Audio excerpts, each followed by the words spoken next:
Go ahead. Thank you, Jen. You said about this mask ruling out of a federal court in Florida that it's a disappointing decision, and you say you continue to recommend that people wear masks. Why is it that we can sit here in the White House briefing room with no masks, but people can't sit in an airplane cabin with no masks? Well, Peter, I'm not a doctor. You're not a doctor. That I'm aware of. If you're a doctor, I wasn't aware of that today until today. Right. Okay, not a doctor. Just making sure. I don't know.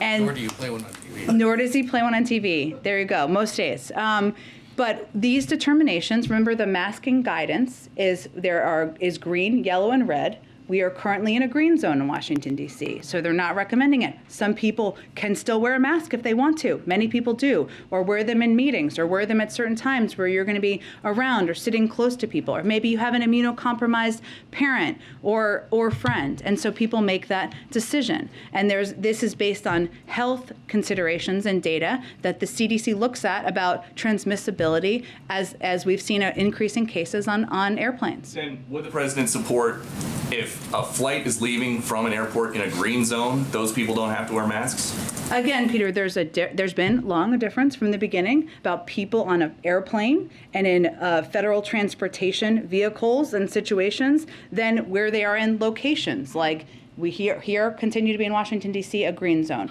But what we'd asked for, I think it's important to remember, is a 2-week extension, or not asked for, what we had announced was a 2-week extension to look at the data and make recommendations based on the data and the science about whether it should be continued or not. Okay, on a different topic, we have new reporting that at least 23 people apprehended at the southern border in 2021 are on the terror watch list. Why do you guys think it is that somebody on a terror watch list would want to get into the United States undetected? Well, I can't make an assessment of that, but what I can tell you is that your data you're citing here means the Border Patrol was doing their job. I mean, they 62 apprehended people at the border. 2,000 illegal immigrants a day got away last month. Are you saying that you can say with certainty none of them are on a terror watch list? Here's what we're talking about, encounters we know, and of a suspected terrorist attempting to cross the southern border. They're very uncommon.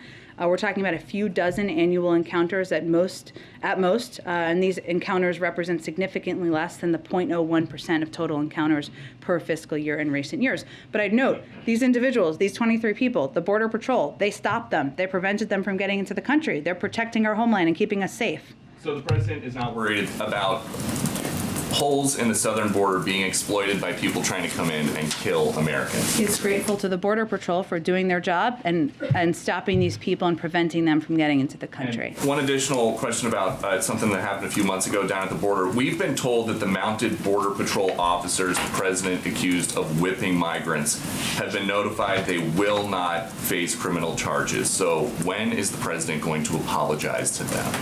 There is a process and an investigation that's gone through the Department of Homeland Security. I don't have any update on that. The president said that they were whipping people, which would be a criminal offense, and they've been told they're not going to be criminally charged. And there was an So investigation into that, and I'll let the Department of Homeland Security announce any conclusion of that investigation. You accuse these officers of brutal and inappropriate measures. Now that they've been told they will not be criminally charged, will you apologize? And Peter, there was an investigation into their behavior. So that investigation is playing out. Whenever it's going to be announced, the Department of Homeland Security will announce that. And I'm sure we'll have a comment on it after that. Go ahead.